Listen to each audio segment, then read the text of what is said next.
Assalamu alaikum wa rahmatullah. La deuxième vidéo sur le purpura thrombopénique immunologique va porter sur la clinique. Quelles sont les manifestations cliniques de cette maladie?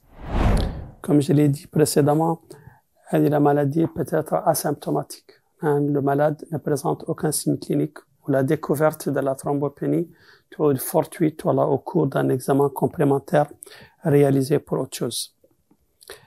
La majorité des cas de la thrombopénie, une thrombopénie sévère, la clinique ou les manifestations cliniques sont donc ce syndrome qu'on appelle le syndrome hémorragique cutanéo-muqueux. Le syndrome hémorragique cutanéo-muqueux, c'est l'hémorragie qui porte, qui survient au niveau de la peau, des muqueuses. ونعرف أن هذا عادة هو la caractéristique du syndrome hémorragique اللي سببه la diminution des plaquettes la thrombopathie les plaquettes ne fonctionnent pas. Donc toute thrombopénie ou la thrombopathie peut se manifester par un syndrome hémorragique وهذا le syndrome caractérisé localisé au niveau des muqueuses ou de la peau.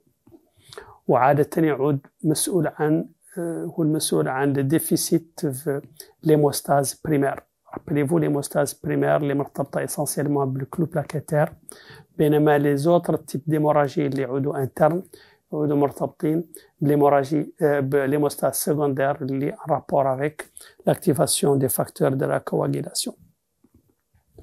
Donc le syndrome hémorragique retrouvé dans la PTI عادة يعود cutanéo-muqueux. La majorité des cas يعود sous forme de purpura. وهذا قاعد جاي منه le nom parce qu'il y a le purpura thrombopénique immunologique. Et donc le purpura هو la manifestation hémorragique la plus fréquente le purpura thrombopénique immunologique. Le purpura il peut prendre deux aspects, imma sous forme de tête d'épingle, de points, le purpura pétéchial, ou يعود un purpura sous forme d'échymose et donc un purpura échymotique. Mais aussi cette thrombopénie, ce purpura thrombopénique immunologique peut se manifester par des bulles intrabuccales, où la présence de bulles intrabuccales elle caractérise donc le caractère grave de l'hémorragie. Donc c'est un signe de gravité, nous aurons chevaux après.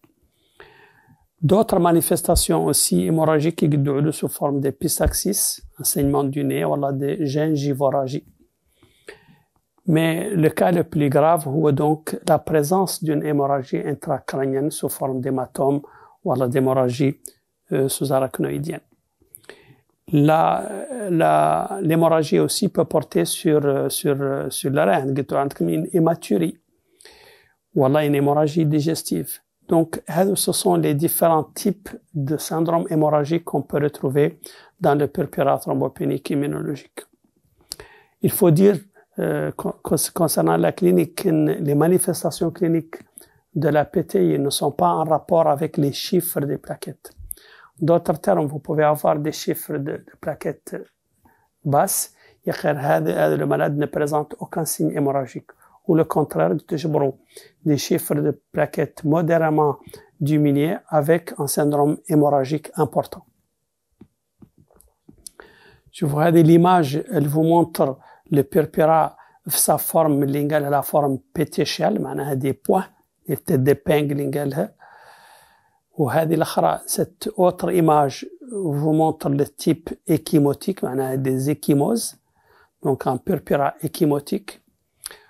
Les images, la troisième image montre cette bulle hémorragique intrabuccale qu'on dit donc un facteur un signe de gravité de la thrombopénie ou de la PTI. وأخيرا une hémorragie intracérébrale, bien entendu, une forme grave de PTI.